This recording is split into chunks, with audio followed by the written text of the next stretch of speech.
all over its body other than the face itself.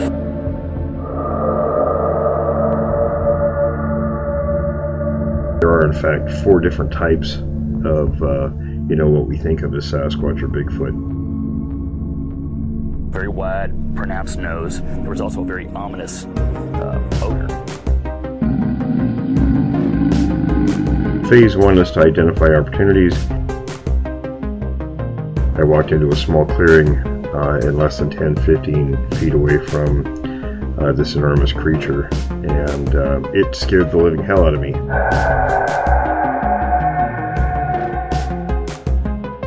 Phase 2 is conducting investigations both of witnesses and locations. The size of the thing, it was 4 or 5 feet across the shoulders.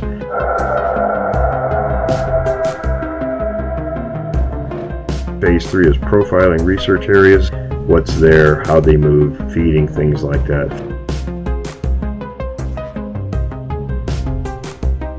About 8 feet tall, I guessed around 800 pounds. It was massive. I had no idea that anything like that existed.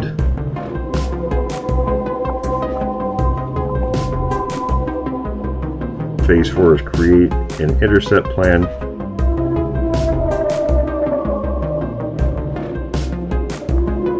I decided to shoot in the air to see if maybe it would scare it off. Phase 5 is the intercept and resolve the issue phase. It didn't do anything, didn't react, and then I heard a noise from my right rear, and from out behind some brush come another one, walked over by the first one. That's when I decided to do what the dog did. I took off running. Welcome to Witness of the Unknown. The last time we spoke, it was after we talked about you having 2 encounters, one when you were younger and then one a little bit later. Mm-hmm. So I guess let's go ahead and pick up from that point. For those who haven't heard your original interview, they can always go back and catch the first one. So let's go ahead and pick up from that point, shall we? Sure. Okay, well, the second encounter happened in October of 1997. And after that period, I had an aunt, and she ended up buying some land out in the countryside. And upon her first arriving, the property, it was in an area that was, not very well developed. So she went out there and kind of put like a home out there, and she raised Arabian horses. Okay, so upon getting out there, there wasn't any kind of activity or anything strange going on. But some odd years after she'd been down there for a little while, she went outside one morning and found a bunch of kittens, and each one of them were dead, and they'd had their heads smashed like eggshells, and every one of them smelled like a skunk. So after those kittens came up murdered, there was, everyone was trying to wrap their head around, well, what could have done this to some kittens? Because even though I'd had like 2 encounters prior to this, I didn't know anything about these creatures other than just reading some books and some stories. So, my knowledge with them was at 0. Okay, so this incident happened, and then it turns out that what it was, I had a younger cousin at the time. So when my aunt actually found these kittens, she didn't tell my cousin about it because she tends to be a little bit on the sensitive side, so to speak. Okay, then it was some odd years later, my cousin, she was old enough to where she could actually kind of stay by herself, and she was cleaning her room one night, and somehow, basically, there was something about the window that had caught her attention, and this would have been at like nighttime, and she just kind of had like a weird feeling, and she decides she's going to like approach the window. So as she approaches the window, something starts screaming at her, and of course she didn't know what it was. But it was basically what it was. We had 2 particular creatures down there, and this was basically sort of the introduction to this particular female Sasquatch that was around the property. But the female basically screamed at my cousin. She circled the house for about 30 minutes just screaming. My cousin was by herself and terrified, so naturally she crawled under the bed. And she ended up having to call my grandmother to actually come out there and pick her up. So the whole time, like, my aunt lived there, there really wasn't a lot of people activity, or she was always at work, but there really weren't a lot of people there at any point in time. So I think that might be one reason that there wasn't a lot of activity going on. Sure. Okay, so that was the second incident down there. So kind of fast forwarding a little bit, the next series of events. So my mom and my aunt, they would actually, on Sunday, they would go out and, they would actually work with some of the horses. So mom and my aunt were outside, and all of a sudden they heard this god awful scream coming from the back of the property. And the screams, it's just, it doesn't sound like something happy, is the best way they could describe it. And my aunt, that was the only time that she really ever experienced anything. For my mom, this was just kind of the beginning of her encounters. Okay, so they just kind of chopped it up. Well, maybe that was some kind of animal.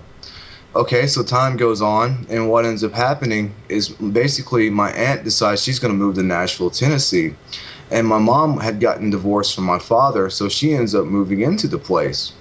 The first encounter that I had out there is I got to where I would drive around that property at night because upon, mom telling me she was hearing the screaming, I instantly knew what it was. And just my past experiences, I was kind of weary of going out there and that sort of thing. But one of the first encounters I had was like with a larger male creature, and it was basically on the side of the road in like a small brush patch. Basically, as I drove by this brush patch, I could see basically a creature's face sticking out of the very top of it, and the skin basically had kind of a shimmer to it. And I just kind of slowed down when I got a good little ways from it, and I stopped, and I'm like, am I actually seeing this? And I didn't stay very long, but I just kind of wanted the acknowledgement, okay, that I'm seeing something that's actually there. Okay, so my next encounter down there, I got to where I was riding around again out there at night, and I came, basically there was like a turn before you kind of get to my aunt's property, and it would take you to another highway. So as I basically took that turn, there was a street light, and right out of like the street lights, like where the light source would have actually ended, I could see something large and brown on the fence. And immediately, what it is there was a female Sasquatch, and she basically had one foot on one side of the fence and another foot was on the other. Oh, it was in the process of crossing the fence. Yeah, so I caught her wide out in the open because there weren't any kind of trees or anything like that. It's what we call delta land, basically, so it tends to be kind of flat. So as I drove by her, I actually had the window cracked, and she smelled like a fresh skunk. And I mean, the smell was just really, really powerful. So when I got a good little ways where I could actually see around me, I stopped, and then I decided, okay, well, I'm going to get out of the car. I basically got one foot on the ground after opening the door, and that creature basically looked up at me. She showed me her teeth, and she growled at me. And so that was the first encounter I ever had with this particular female. Sure. Let me ask you something before you go on. What did the teeth look like? Were they squared, or did it have large canines? No, they were very square and kind of flat looking. They were very white. The canine, it's not as pronounced as, say, like a gorilla or something like that. Right. But it's bigger than like a normal human canine, if you will. But I saw those teeth perfectly, and when she got at me, okay, I was like, okay, this is my sign to leave. Okay, so then what happens is some of the next series encounters really involved my mom. She got to where she would stay down there, and she had this kind of job to where she kind of always had to travel. And so like her work schedule was basically leaving in the early afternoon, and then sometimes because she would have to travel to a lot of different states, she wouldn't get in till like very, very early in the morning, between 3 and 5 a.m. So mom would be there, and she would start hearing something messing around the trailer at night. Like, for example, she would start hearing something basically just kind of pushing its weight against the trailer and just motion down the trailer. And she had two little smaller dogs, and it would actually set them off. And mom didn't think it was a creature. She thought it was actually something that were doing this, and she thought she had someone trespassing on her property. So she would call me up and say, well, I heard something weird outside last night. Okay, so then there was this series of events where mom was actually hearing something screaming basically on the back of the property. Okay, so as these screams would progress, this would kind of happen, be like a nightly occurrence. And the screams at first were further away, and then they got to where they were getting closer and closer to the house. And by this time, my mom, she was a strong believer. She never thought, okay, well, this is like a panther or this is some form of other animal. She knew that's what these creatures were. So the first year down there was probably like the worst. Because we didn't know how many creatures there were, because in my first experience, for example, there were 4 creatures there. So I always knew that there was always going to be more than one. And I guess the best thing to say is we were actually kind of scared, because at some point in time, these occurrences were coming up where someone was prowling around the house enough. Mom had the idea, well, maybe we need to start calling the police. And then she figured, okay, well, if we start calling the police off and on all the time, this could become like a cry wolf type situation. Right. Okay, so mom then started having some encounters. For example, when she would be down there feeding the horses, One particular day, she was sitting in the car, and if you got to see the picture that I sent you, there was like a small barn that was fairly close to the road that's kind of like on the front of the property. There was a narrow strip of trees back there. So something about one particular tree kind of got Mom's attention, and as she got to looking at it, she goes, well, you know what? That's too black to be a tree. And she gets to looking at this thing, and she's like, I've never noticed a tree there before. But basically what it is, it was the big mill that was on that particular property. And she says as she got to watching it, you could tell the hair was actually blowing in the wind. And she said it was just kind of rocking. Yeah, that rocking back and forth behavior isn't something that's good. It's really not. Okay, so then another occurrence my mom had, she was walking towards the barn. And a lot of where the action would happen would be over there where that pond is in that particular photograph and where those particular trees are.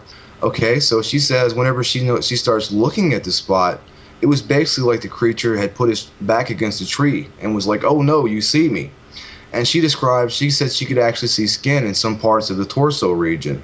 The creature is one I never saw. I don't know really if it was one that maybe just kind of came into that territory maybe once, or maybe something had happened to it.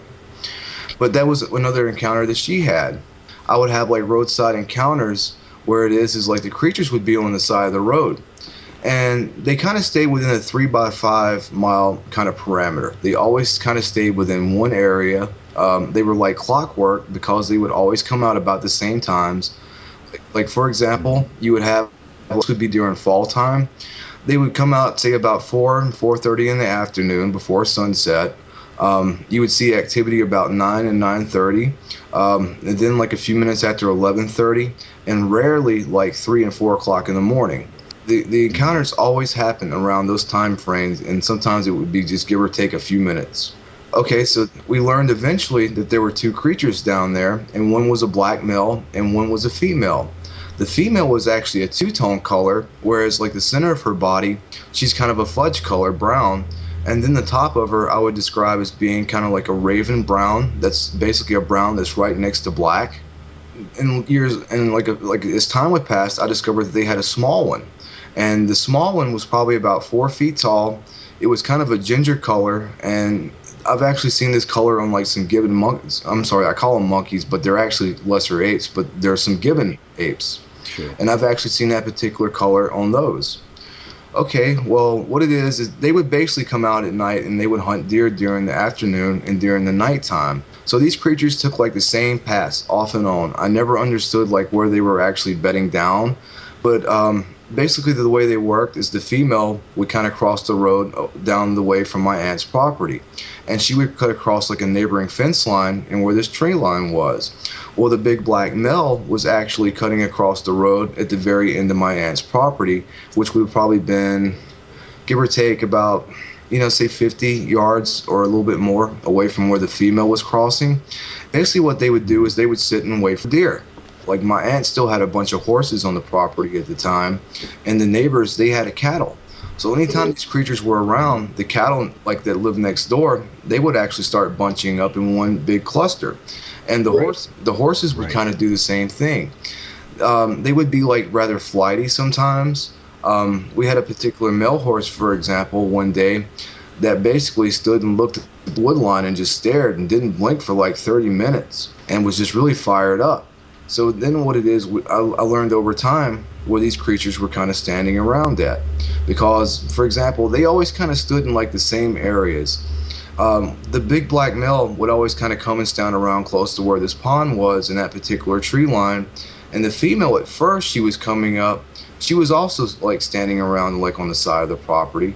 And one day, basically, I kind of saw her, and after I kind of acknowledged her in that particular place, she got to where she never stood in that particular place again and would actually go and stand on the very back of the property. So one of the first things I learned, for example, would be this: you might have one creature that's within your visual range, but then there's always one watching you that's right out of your visual range. And we just kind of had these encounters off and on, and it was like just a lot of like a lot of years of encounters. And the creatures were always very unpredictable. For example, like there would be like sometimes like days you might not see them. Sometimes they would kind of give you a break and you might not see them for 2 or 3 weeks. But lo and behold, one day you would go out there and you would see the big black male on the side of the property. Now, something they would commonly do is they would actually mimic things in nature, such as bushes or tree stumps and that sort of thing. And if you were out there and just not paying attention, you could look right past them and not even see them. Right. Like Mom, basically, the whole time she was out there, would have like these nighttime visits. Okay, so probably one of the cooler, and I guess one of the scarier incidents that I have is Mom would often call me and say, okay, well, I'm hearing something prowl around the house. So I would actually go and look, and you would never find like anything that looked like a solid footprint, but you could find where the creatures had been stepping around in the grass. So you would find a footprint in terms of grass that would actually be mashed down. But you never found anything that would show toes or dermal ridges or anything like that. So like one of the first things I really wanted to do, and something I tried to experiment with, is I actually wanted to get a footprint. Okay, well, one reason they were stealing the horses' sweet feed. We had like this one plastic bin, and we would keep the sweet feed in front of the barn. Well, apparently what they were doing is during the afternoon time and during nighttime, they were coming up and swiping all this sweet feed. Now, I guess kind of the funny thing about it is the creatures would all take the lid off at first, and they would throw it down on the ground. So guess who got the blame every time the lid was off of the sweet feed? I did. Yeah, of course you did. And I kept saying, I put the lid on. I'm like, what are you talking about? And when things would happen, we wouldn't always blame it on them. You know, sometimes you would think, okay, well, maybe a raccoon is going and getting in the sweet feed. But what would be so odd about it is you would never see like a mess around the bin. There would never be any kind of sweet feed laying around on the ground or anything like that. And so the creatures must have been eating like right over the bin. But if you were to go and examine it, you would see like a swipe directly in the center, like someone was like scooping ice cream. Okay, so we figured out over time that they were actually stealing the sweet feed. And basically from there, I just kind of decided I wanted to kind of get like a footprint. And I didn't know how intelligent these creatures were. I mean, when we first started encountering, I didn't know if maybe they were, I know this sounds silly, but if they were maybe something kind of paranormal, or if they were like a physical thing. Mm-hmm. And then like in the back of my mind, I kind of thought, okay, well, maybe this is some kind of primate type creature. So I had the idea, I'll start going, and what I would do is actually go out early in the afternoon and put like fruit down by this old pond. And it's like where the dirt is like really, really soft. But they would never take it. Mm-hmm. Like they wouldn't take anything I would put in soft dirt. And I'm like starting to realize, okay, well, they're smarter than I think they are. Okay, so I was like, you know, everything kind of like something sweet. So I started getting the oranges and actually put like kind of just slicing them, and I would put sugar in them. And I got to where I would start going and put them in the wood line where I knew like that big male was hanging around. Well, they got to where they would actually take those. Okay, so then I guess I kind of got really, really comfortable with this. And for me, when I would see these type of creatures, it was a very nerve-wracking feeling. It wasn't a very comfortable feeling. I didn't feel like it was a spiritually invigorating experience, so to speak. Right. And I never got used to looking at them. I mean, like I got to see like the faces. I got to see them like very full on, and it was just a very uncomfortable feeling. And I guess it's just because it's just not normality in any shape, form, or fashion. Okay, so dumb old me, what happens is one day Mom calls me up and she asked me if I would mind going to feed the horses. And all the action would usually happen before sundowns. And like if it had been earlier in the day, I would not have had a problem with this at all. But it was like late in the day, and so it's about afternoon time and the sun's getting ready to set. So I look out the window and I'm like, no, it's sunset. I said, I do not want to go down there right now. And she's like, well, basically I won't be back till really, really late, and I need you to take care of the dogs and the horses. So I said, okay. So basically I had the idea I would go and put an orange down there in the tree line by that pond. Okay, so something I got to where I would do is I got to where I would actually go down there, and I would actually, like, the very top of the sweet feed bin, I would actually level it out. That way if something had actually been messing with it, the sweet feed would actually be disturbed. And sometimes that's how you would know they would have been around. But oddly enough, they got to where they were really smart, and they would actually put the top to the bin back on. And it wouldn't always be on perfectly straight or anything like that. But I mean, you could just thought, okay, well, maybe Mom put the top on like this and got in a hurry. Okay, so basically I decided I'm going to go put this orange out by the tree line. And that particular day, I just really wasn't paying attention and just, I didn't have like a bad vibe. I didn't feel like, okay, well, they're out here watching me on this day. So I decided I was going to walk over to the pond. So I go and I basically put like the orange down in some dirt. And as I basically kneel down and put the orange down, about at the corner of my eye, I see something black that's about 15 feet away from me. So I look, and lo and behold, there's the big black male that's down there. So that particular day, I got like a very, very good look at him. And of course, the first thing I did was look at him directly in his face. And at any point in time, if you would like me to describe him, I'll be more than happy to. Yeah, I was just thinking that before you go on. Why don't you go ahead and give us well, these were technically the type 1 type creatures, like Patty, if you will. The eyes on these particular creatures that I see here are actually black. I mean, like, I know, like, sometimes they have brown particular eyes, but that if you got to see that photograph that I sent you earlier of the white Pennsylvania Bigfoot, yeah, the eyes are actually black like that, but they're actually very round. Okay, so basically, the creature would have been covered completely in black hair. He would have been just a little bit over 10 feet tall. I'd say the shoulders were probably about 4.5, maybe a little bit wider than that. But he was very, very lean. He King Kong by any definition, and he was athletic, and they didn't look anorexic, but in my opinion, they were just kind of eating what they could to feed and sustain their height and their weight. They weren't overeating by any means. Sure. But the creature kind of has a little bit of a slump demeanor. The arms are fairly long.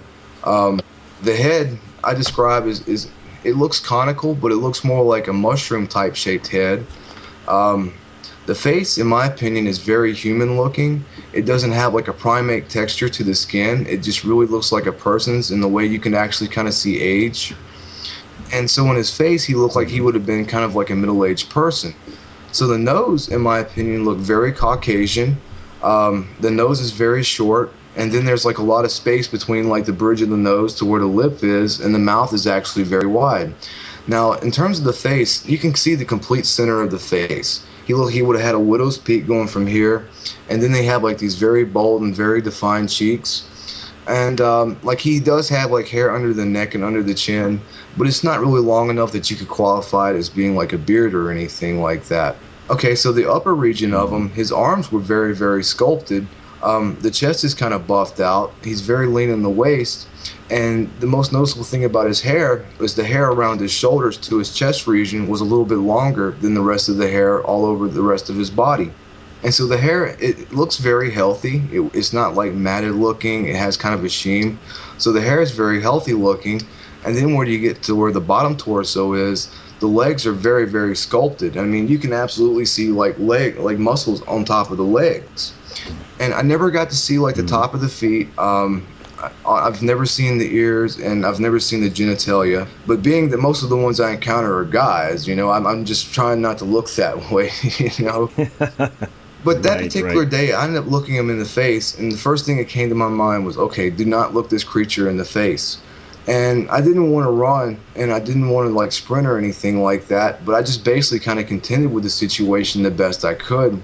So I started walking away from him very slowly and just kind of watching him.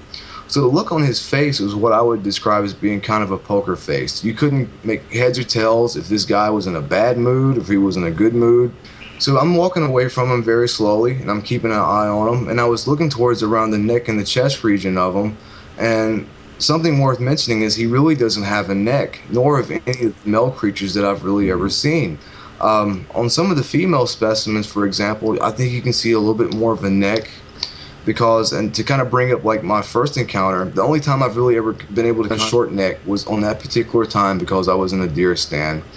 But on these males down here, I've actually never noticed like any kind of visible neck or anything like that. Okay, so basically I round the pond, and as I started getting further away from him, then I started running, and I basically jumped the fence. And after I got home that day, I basically just kind of wanted to throw up. And just kind of thought to myself, you know, this isn't fun. I said, you know, I could have got myself hurt or anything like that. And this particular male never acted aggressive or showed any signs of aggression. But in my mind, there's always this feeling of don't fully trust these things. Yeah, I was going to ask you how you felt. I mean, you know, it didn't seem to behave in any particular fashion, but I think you can always still get some kind of an impression from them. And people say don't run because it kind of like brings out like a predatory response, but I don't think that's always true. Right. Because I think they're smart enough to know that we're not as superior as they are. We're not as strong. So they just kind of want to let you go. And in my opinion, I think the male really kind of kept the female from acting out of place. Because the first year we were there, we had a lot of these screaming incidents and stuff. But over time, those kind of subsided. And I think the male was kind of keeping that female in her particular place. But I never saw any signs of him like lurking around the house. I mean, you could absolutely tell that she was going and walking around the house, that she was peeping in the windows, and over time, I mean, she never quit her thing. And to this day, I've often just kind of wondered if she kind of saw my mom as like a female competition, as silly as that may sound, because she was always kind of out for my mom, so to speak. But then I'm aware of she never tried to get in the house. She never like tried to bust in any kind of windows or anything like that. And with the male, I think like his attitude towards us, well, they're not bothering us, and they just kind of wanted to hunt and basically steal our sweet feed. And as long as you didn't bother them, you really didn't have any kind of problems. One of Mom's responsibility was actually taking care of the horses that was there, and she had one horse that actually belonged to her. And basically, Mom would go out and buy about 7 bags of sweet feed, and I mean, they were eating the hell out of it. I mean, like you think that like, well, they couldn't eat that much of it, but I mean, they would really wear it down by about the end of the week, you'd have to go out and get ready to buy more. With that said, like I had like run-ins with that particular male, and I never felt like threatened by him or anything like that. And I think that they got used to us enough over time that they just kind of thought, okay, well, they're not bothering us, they're not coming into our territory. I think there was maybe some kind of invisible boundary, whereas like the open part of the property, they were like, well, this is where the humans are.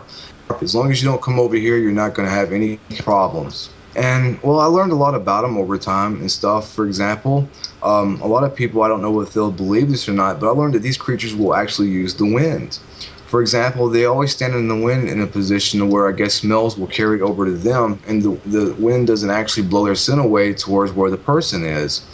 I learned to always kind of look in some of the shadier areas when you're looking for them, in like the trees and that sort of thing. And like the female in particular, something that she would always do during the wintertime, she always hung around like autumn colored brush. So she always hung around things that she would always kind of blend in. But basically, I guess some of the better, like really kind of like the melting pot of where things really got weird. And I mean, like I could talk about this kind of stuff all day long, but just to really talk about some of the most essential things, I did hear them mimic like certain animals every once in a while, but it was very rare. I never heard like any stick banging like you talk about, or like a lot of people will talk about like the stick banging. We never heard anything like that. We never heard any of these hoops or anything. I mean, they were very quiet other than that, other than like the female just doing like some of those weird screams. It's really hard to kind of describe a sound visually, but there's this Disney movie that's pretty old, and it's called Darby O'Gill and the Little People. And there's this banshee character that basically kind of comes to collect this, like the soul of someone passing over. And the scream would often sound like that, where it's like this kind of a ghoulish type sound. And it sounds, I can see how someone would think that would be paranormal. But Mom would also describe some of those screams as sounding like one of these old sirens like people would have, one of the wind-up sirens. I don't want to emulate the sound and sound silly or anything. Yeah. No, but I've heard that before too. But in terms of some of the animals they would mimic, I've heard the male do like a barn owl kind of a call, emulate like a very low kind of a bull bellow. It's like brrr. On one particular time, I've actually heard it sounded like 3 of them actually mimicking coyotes. And I think one particular day, I believe they were actually emulating human speech in terms of like emulating like the English language. Just say, for example, like we were listening to someone in the distance and you were hearing something like a country mile. You're not actually mimicking the actual words, you're mimicking the sound that you're hearing in the distance. And I think that they must have been used to hearing people talk, but like, I don't know if they could speak or understand English, but it just sounded to me that they were mimicking human beings speaking.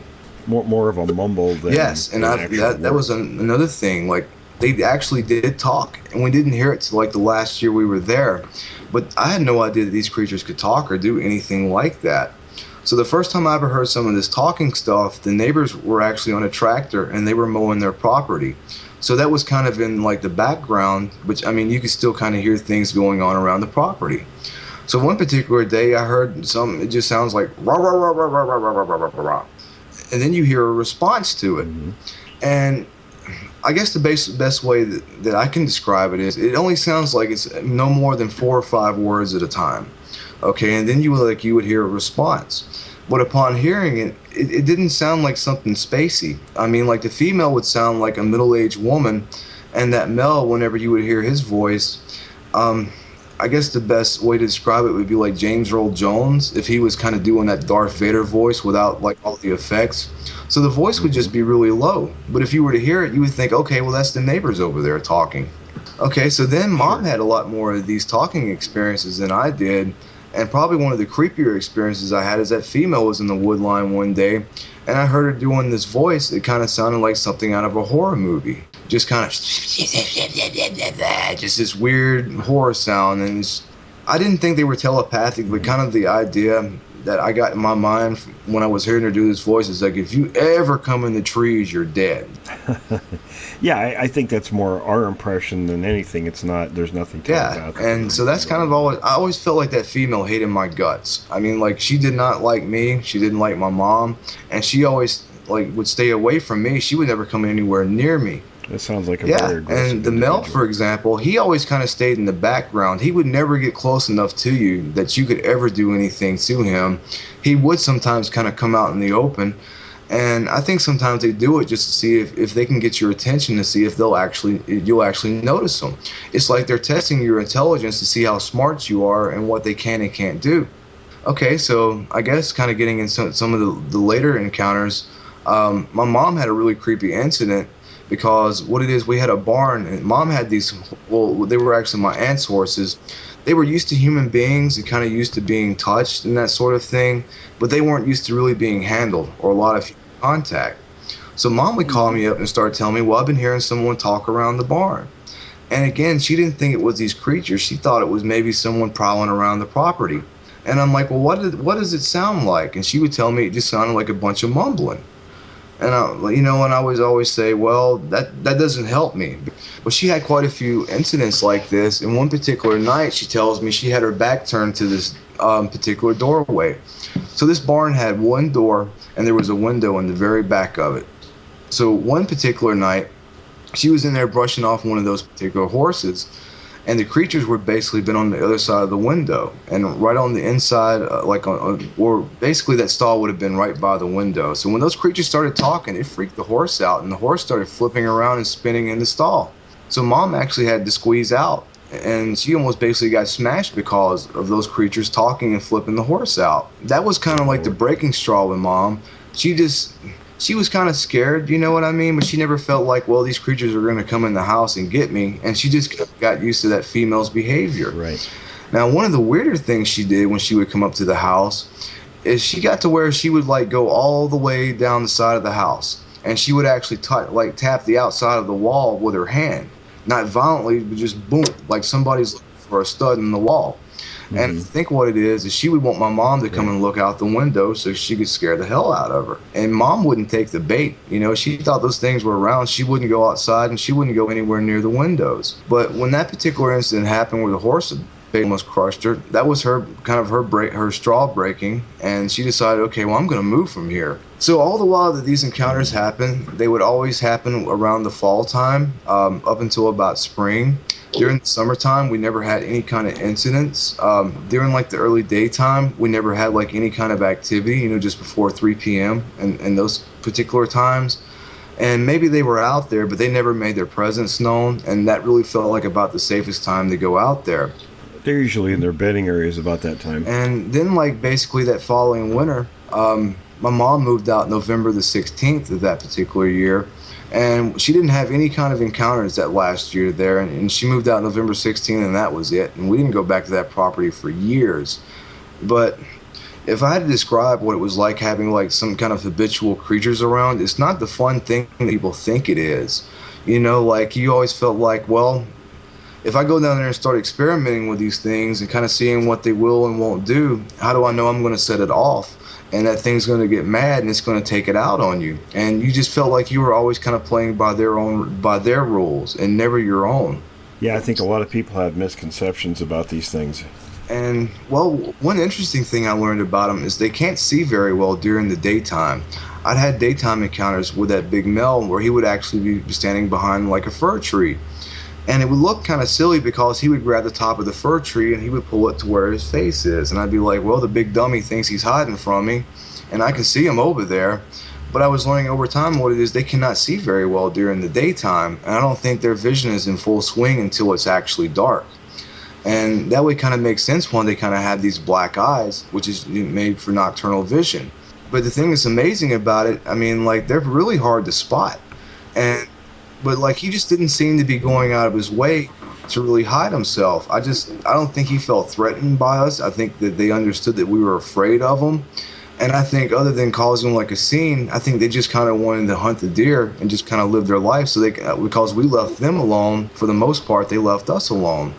Yeah, I think that in some places, I mean, and they're different, from one group to the next, but a lot of the Native Americans, that was their outlook, was to basically, leave them alone and they would leave them alone.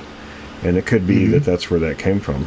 But, like any wild creature, it's something you never want to underestimate for certain. I mean, because they are unpredictable, and all primates are very highly intelligent. So in terms of like testing the house, and now if that black one was the alpha of the group, it goes to reason, then it would hang back and not maybe directly be involved where the other members of the group would be involved doing things. And then certainly the female was certainly challenging your mother and even yourself. Well, I noticed that, I never smelled like any foul odors or anything like that. Like, very rarely you would get that wet dog smell, but the female was always the one that smelled like a skunk. I don't know, I'm pretty sure males can smell that same way, but like in 2 cases where I've encountered females, they were the only ones that actually smelled like a skunk. And in terms of like them hunting and that sort of thing, basically what they would do is they would corner a deer on the neighboring property. So I learned one reason for that particular smell is actually to drive a deer a certain way using the wind.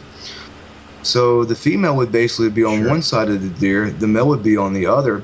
The female would get as close as she possibly could to a deer without completely startling it. And then when she pushes that deer close enough to the male, that's when the takedown would actually happen. Right, and that one was probably in an ambush position. And they did this commonly. I mean, I know sometimes I've heard people say, well, they don't hunt in the same spot all the time, but these 2 particular creatures actually did. One thing about this area, I mean, we're just really overrun with deer when you start getting to the outside of the country. There's not like a lot of poaching or, illegal hunting that goes on or anything like that. So they have a lot of deer that they can actually eat. Yeah, I mean, as long as they're not disturbed by people, and they have what they need in terms of food, water, etc., there really isn't much reason for them to move. And if you would like me to describe the female, because I forgot to actually describe her a minute ago, she was actually built like an Olympic runner. And a lot of people think that the common female actually looks just like Patty. But in my opinion, when you're looking at Patty, you're seeing an older, more mature-looking Sasquatch creature that probably had a young somewhere. Because this particular female, she had very sculpted legs, but she reminded me of an Olympic runner. Her arms weren't really what you would call built or sculpted. I mean, but she wasn't like very muscular in terms of like the shoulders or anything. And her arms, the shoulders are very broad, but not. You can tell it's still a female by looking at like the shoulders and that sort of thing. But like her face, her skin color was actually very, very light gray. So if you were to actually look at her, you could see her features very well. And she had a nose that actually reminded me of like a Native American person from like the Southwest. It was just very broad. And her cheeks were pretty well defined. Her head, I guess it kind of sounds silly, but it's more like the heads always look different. You know what I mean? And you're going to get variation with. And her head would be almost more football shaped compared to the male. Okay, so like of course she was like a two-tone, kind of a fudge color in the center, and just kind of like almost like the color next to black on like the top and the lower part of her body. But I guess the weird thing about her is she had very human looking boobies. You know, like if you look at a primate and you look at the boobies on a primate, for example, I mean, like these creatures were very human looking in a lot of their attributes. Well, my own opinion is I think these things are, of course, they're primates. You know, it's obviously everything about them, you know, morphologically says that they're primates. But my opinion personally, you know, is I think they're probably a hominid like we are, not human, but they're, you know, and there were many other types of hominids in the past, so that could account for some of those, you know, similarities closer to us than say the great. Well, sometimes I kind of think it's just kind of different from depending upon the certain type. Like, for some reason, even though these were type 1s, they don't necessarily look like the ones that you see in California or Washington. And maybe there's different subspecies of those particular ones. And I don't know how their DNA works, honestly. You know, I've just heard the theory, you know, from Melba Ketchum that basically the DNA was like human mother and like primate father, something like that. Oh, well, you know, I tell you what, I discount anything that person says because... again, of course, I'm not offering opinions. What I'm saying is from inside sources, you know, the powers that be that actually handle this stuff. And anybody listening, we're going to have Mr. Black on one of the other shows to talk about that because he was actually fairly high up in the group that dealt with this stuff. So they are their own species. They're not human. So. What she says is completely, you know, it's out there. She's not somebody that's one of my people in terms of. Do you think that they possibly have a scent gland, if you don't mind me asking? Oh yeah, because other primates do, and a lot of times I've heard that lemurs, for example, whenever they're not in very good health, that they actually produce like these very, very foul smells. And like I've wondered if like some of these bad smells that people encounter are actually attributed to a creature that's possibly in bad health. That's a possibility. I mean, I'd have to ask our forensic anthropologist about that, but we did talk about, you know, scent glands, and I think it's gorillas that have them, and I can't remember exactly where in conjunction on their chest, but also on their hands. So, but when they get excited or angry or you know, something that triggers that, that's when you get the smell. And you know, when it comes to, you know, witness accounts reporting scent, and I know myself during my own 43 years now, I've only smelled something one time, and having been in really close proximity to these things, you know, I never smelled anything up close, and I think it's because they weren't particularly, you know, in any sort of mood other than, you know, wariness. Or even anger. I mean, I don't know. The first time I encountered two of them, I got the very distinct impression they weren't very happy that I was there. And of course, it was holding a rifle. But there was no scent. They didn't make any noise other than you could hear breathing. But on one occasion, I did smell something, and that was, and it could have been because it wasn't expecting our presence. But most of the time, people, and it's probably on the order of something like maybe 1 out of 10 reports you might get where somebody says there was a smell. Other than that, most of the time there isn't. So there's something that triggers that smell. There's a specific cause for it. So yeah, I think you're right. It could be health issue. It could be. And also, you know, primates, I've learned that they actually will mark their territory using scents and that sort of thing as well. And one reason I wanted to kind of ask you about that, in 2011, I got to experience some creatures that were coming into the edge of town. And these two particular creatures would have been in like their teenage years, because I'm like 6'4", for example. So these two creatures, one was female and one was a male. But the female was not very much taller than me. And despite the fact that she was much thicker than me, like the great thing about these two particular creatures is they were not aggressive. And like, I mean, like if I've experienced aggression, I can tell you when they have a nasty disposition, you know. And I wouldn't call it empathy, for example, but you can always kind of be around like an animal, and everybody has that natural instinct. Say, well, you know, this dog over here that lives next door doesn't like me very much, you know? It's kind of a natural thing. Right. But I never felt like a danger with those particular creatures. But oddly enough, one of the last encounters that I ever had with her was during the fall months. And she would have been down in this ditch that had a lot of brush growing over it. And at first you couldn't smell anything. She was down there. And the only reason I found out she was down there is because she ended up like snapping a little branch. And when I heard the branch snap, and I'm like, well, there she is. And at first you couldn't smell anything, and then all of a sudden you could just smell overpowering skunk odor out of nowhere. And it could be that when she realized you were there, that anger response. It could possibly be. Triggered that. And, well, like in 2011, that was one of the last years that I had any kind of encounters. And there was a resident that lived on the edge of town. They basically knew about me having some encounters and that sort of thing. And it was a resident that lived in like this kind of a 2-story place. And they were on the back of the balcony smoking one night. And they started hearing something that was walking bipedally, and just thought it was just, much too heavy to be a human being. So they asked me like the next night if I would come out there and just kind of look around and that sort of thing, which I'm not an expert or a researcher, but it's just, you can just kind of go out and just kind of look for like common things. Like, for example, there was a creek right behind this house.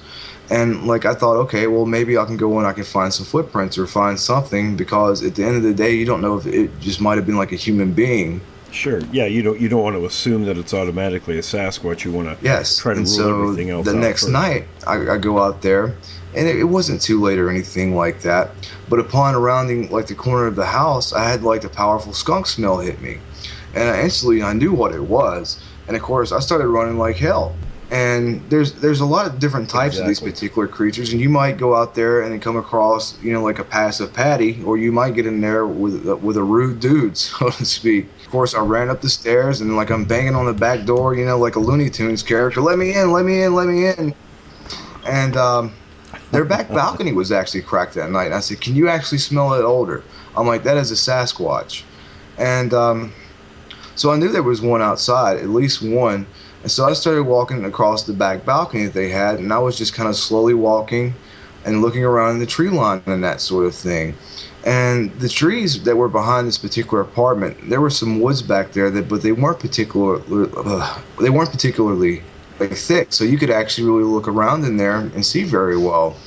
Well, there's this really big bush right behind like where this place is, and I looked everywhere but behind that bush. So when I got to like the edge of the balcony, 2 of these creatures actually stood up, and they both gasped just like human beings would, like, and of course when they popped up, I ran like hell and ran back in the apartment. And I've often joked and said my nickname with these creatures is the Runner. Yeah, they may have they run did, too, and it was really like weird that. Because these are the first 2 ones that I've actually seen that were young ones.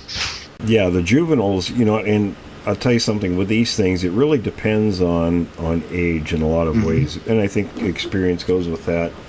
And a lot of times, like you mentioned earlier, with the black individual and the way it behaved, where it wasn't really afraid of you, but they're still wary because, we might be smaller and physically inferior to them, but on the other hand, we're more dangerous. And I think at the end of the day, they would rather go about living their lives and hunting and just kind of ignoring us than go to the trouble and the drama of actually hurting somebody.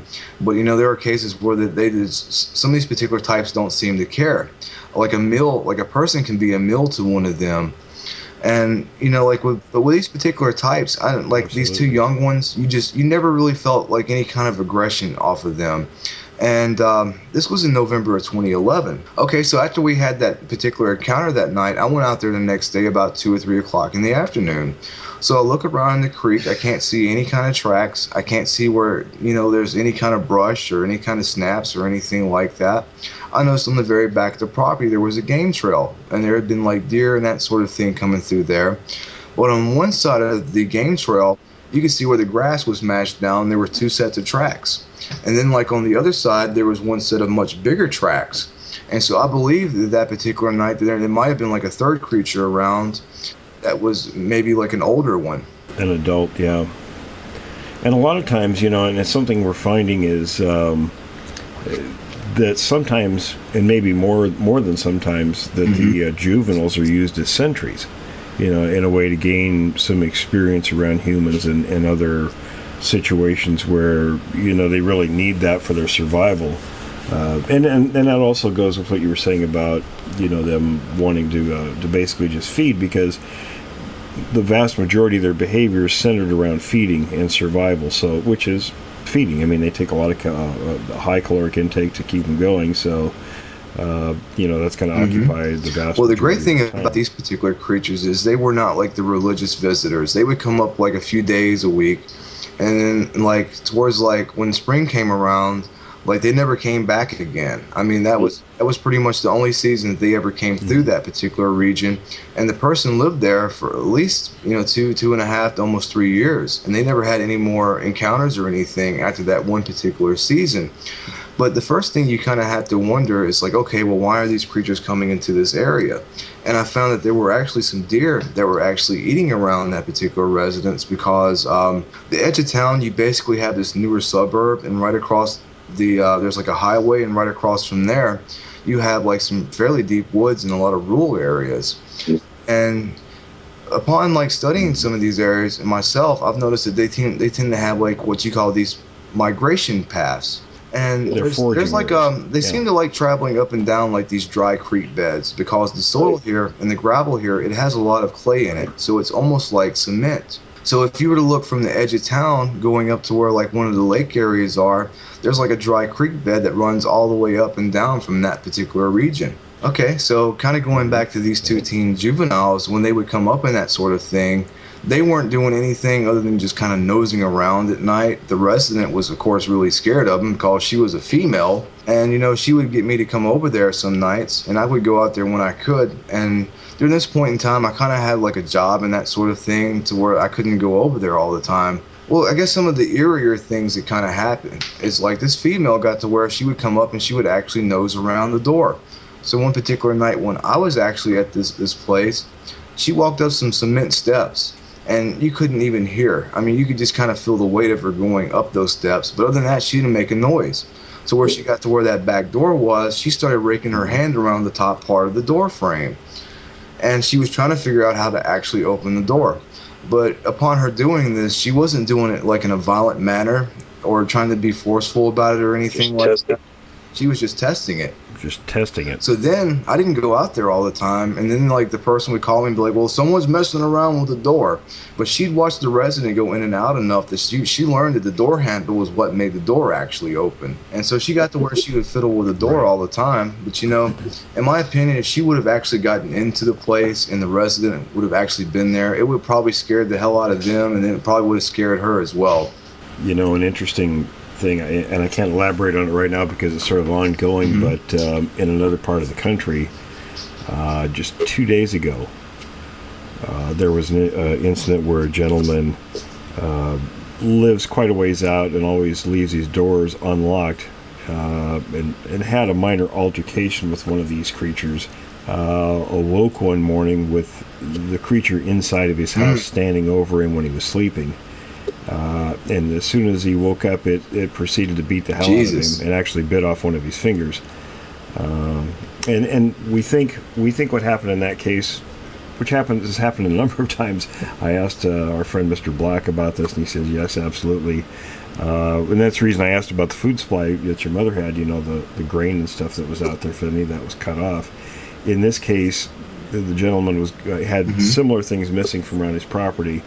Didn't really pay much particular, attention to it. So he was gone for a couple of months, and when he returned, of course, there was no food to be taken after a while. So it's very possible that was sort of a reaction to the food supply being cut off, and it's something that we're concerned could happen again. So we're sort of monitoring that situation at the moment. But it is, and again, depending on the individuals and their experience and their temperament and all these factors, in one case, they come along, like in your instance, they're testing the boundaries, which also happened in Honobia.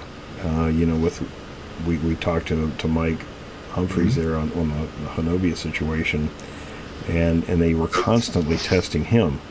So you're going to get a range of behaviors, and again with the different types and things like that. Very, very well. It's kind of interesting in a way because the resident that lived there was actually a female, so the female is the one coming up the most. And I think they really view like female Sasquatches actually view like human females as a form of a competition in like a certain territory. And I think like the way the Squatches actually work here is during the fall time, they tend to go and find like a certain section of a territory, and then they'll kind of go and they'll kind of hunt it and that sort of thing. Because I've also collected a lot of encounters from this particular region, like say from like where one of the lakes is here, all the way up to around the Tennessee border. And I've had like people I've actually spoken to firsthand about some of their particular encounters. And that lake region that we have here, there's been a lot of encounters over there. Just like in the 90s in particular, in the early 2000s, there was like a lot of activity there. Sure. And in some cases, you were able to diagnose that in cases, two of these creatures that were seen around the lake were seen by more than one person. And the great thing about that is it's really hard at first to kind of like put like A, B, and C together in terms of how these creatures work. But like if you have like a creature that's seen in one particular area of the lake, and then like the next year or so that creature is seen on the complete opposite end of it, you're able to kind of find like a migration path and say, well, that creature couldn't have possibly gone this way because there's people in that particular area, and it's just not. For example, there'd be like park rangers and that sort of thing. Well, you know they wouldn't go in that particular area. So then you would start to realize, well, they must be crossing and going from point A to point B through this particular territory. Yeah, and it's one of the things people don't understand how big the ranges are, and you can actually plot over time if you understand the size of the ranges and the fact that they move from one part to the next. It's very similar to other primate behaviors, but. And it can be done, but it's very time consuming, and there's a lot. It is, but it's always nice when like a lot of people will kind of make your life easier, so to speak, and do like the guesswork for you. And they have those terrifying encounters, and you don't have to be on the receiving end of it. Exactly. Okay. Well, listen, Q, we're out of time. I want to say thanks so much again for you coming back on, and well, you're very welcome. You have a good day, Will. We'll talk to you soon. All right, you too, my friend. Bye now. Thanks, everyone, for joining me this week. Be sure to tune in again next week as we explore another account from a witness of the unknown.